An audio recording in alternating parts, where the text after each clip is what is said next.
તો હર હર મહાદેવ, કેમ છો ફેમિલી? મોજમાં? તો અમે પણ મોજમાં. શુભ સવાર પડી ગઈ છે ને મિત્રો, નાહી ધોઈને અમે ફ્રેશ પણ થઈ ગયા છીએ. તો ચાલો મિત્રો, મોડું નથી કરું તો આપણે ઘરના તમામ ફેમિલી મેમ્બર પાસે ગુડ મોર્નિંગ છે વ્લોગની શરૂઆત કરી લઈએ. તો ફર્સ્ટ ઓફ ઓલ આપણી રૂહી આપણી સાથે છે. Good morning Ruhi. જય માતાજી. જો સવારમાં પાછી શરદી ઓછી થતી નથી અને ગુલ્ફી ખાય છે. અને સાથે આ શું છે? પેન્સિલ ખાવાની છે. અને આ પણ જો, આ લોલીપોપ, આ વેફર. સવારમાં ઉઠી એટલે એટલું બધું પૈસા વાપરે છે ને. શું છે? હાલો લે નહીં લે લો બસ. રૂહી, આ બે ચોટલા કોને વરાયા તારા? કોને? મમ્મીએ જોરદાર વરાયા છે. લે શું? Good morning Pihu. જય માતાજી. શું કરું છો અત્યારે? અરે હોમવર્ક કરે. જો 5 દિવસ રજા પાડી તે 5 દિવસ તું એક જ સાથે હોમવર્ક કરે છે. જો કેટલા વાગ્યાની બેઠી છું પીહુ તું?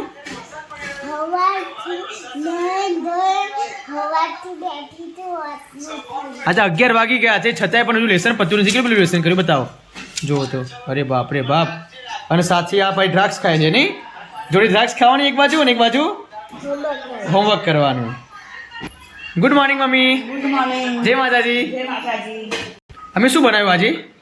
મગની દાળ મગની દાળ અને રોટલી નહીં ઘઉંની? અને ઘઉંની રોટલી. ઓકે. અને સાથે મમ્મી આપણો વ્લોગ જોવે છે. જો રોજ સવારમાં મમ્મી વ્લોગ જોવો નહીં? સવારમાં ખાવા બનાવતા બ્લોગ જોઈ લો. બ્લોગ જોયો બરાબર.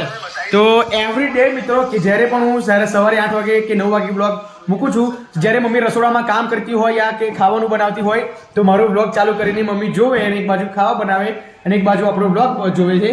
તો કોઈ નહીં, હું હેપી છું કેમ કે આપણો જ બ્લોગ આપણી મમ્મી જોતી હોય અને ખુશ થતી હોય તો આપણને કેટલી ખુશી થાય.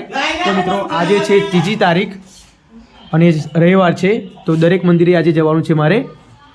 જો એક બાજુ વેફર ખાય છે અને એક બાજુ પોતાના ભાઈને સાચવે છે. હે વીર, ગુડ મોર્નિંગ. ઓ વીર, ચલો ફ્રેશ થઈ જાઓ. જો રૂહી બેન કેવી મસ્ત ફ્રેશ થઈ ગઈ 2 ચોટલા વારીને. અને અમારો વીર બાકી છે ફ્રેશ થવા. મને વીર શું? હા, એ તો કશું વાંધો નહીં. હા, ઢાંકી દો ચલો. હા એમ બોડાઈ છોકરી. આ કોનો ભાઈ છે? ધારો ભાઈનું નામ શું છે? વીર. એમ ને? તો શરદી ક્યારે થઈ ગઈ તને? જો તું ગુલ્ફી એકલા શરદી થઈ ગઈ?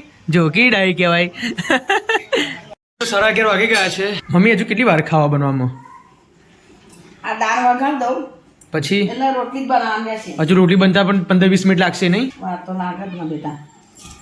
હજુ તો મસાલો એમ કરે કમ્પ્લીટ કરે છે. મસાલો કમ્પ્લીટ હા, કરી દાળ તો બાફી ગઈ નહીં ભાઈ? બફાઈ ગઈ દાળ વઘારીને રોટલી બનાવી દઉં, તું ખાઈ લે. બરાબર. કેમ કે મારે જવાનું છે આડીનાર, કેમ કે થોડું અંગત કામ છે, પર્સનલ કામ છે, એટલા માટે કામથી 2 કલાક માટે જવાનું છે મારે આડીનાર.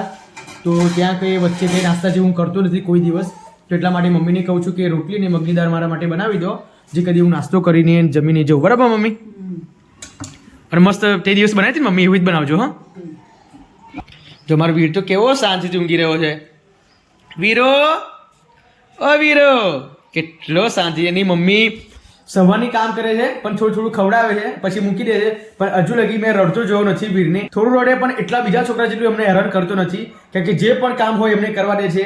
અમારે જરૂરી ફાસ્ટમાં જવું હોય, નડિયાદ, મોઢા યા ગમે ત્યાં જવાનું હોય તો વીર અમારો અહીંયા એકલો રહે છે અને અમે જઈને ફટાફટ આવતા રહીએ છીએ. જે કદી અમે મોઢા પણ ગયા હતા ને મોઢા વીરને પેમ્પર્સ પહેરાઈને ઊંઘાડી દીધો હતો, તો છેક મોઢા જઈને સાડી લઈને અમે ઘરે આવ્યા હતા ત્યાં લગી વીર ઊંઘી જ રહ્યો હતો. કોઈ જાતો હેરાનગતિ કરી નથી, કેમ કે અમારો વીર બચપનથી શાંત સ્વભાવનો છે. બાકી મોટો થાય તો ખબર નથી. નહીં વીર? હે, મોટો થાય તો બહુ જ હશે. ખબર નહીં, બચપનથી તો મમ્મીએ કેટલો મસ્ત શાંતિથી ઊંઘી રહી. જો અને ઊંઘી રહેશે પણ મોટો થાય છે ઘડી ખબર નહીં તો પછી તો. નહીં વીરુ? વીરો કરશે, તને ખબર છે? ઓહો, તે ભવિષ્યવાણીઓ ભોગી દીધી નહીં?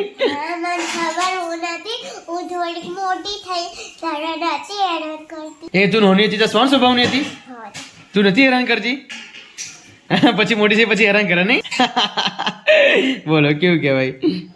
બપોરના 12 વાગી ગયા અને આપણી મસ્ત મજાની મગની દાળ અને સાથે છે રોટલી.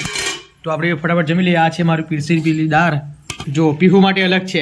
પીહુ માટે અલગ રોટલી બનાવી હતી દાદીએ, અને થોડુંક ખાવાનું અને થોડીક રોટલી જોઈ લો એના માટે.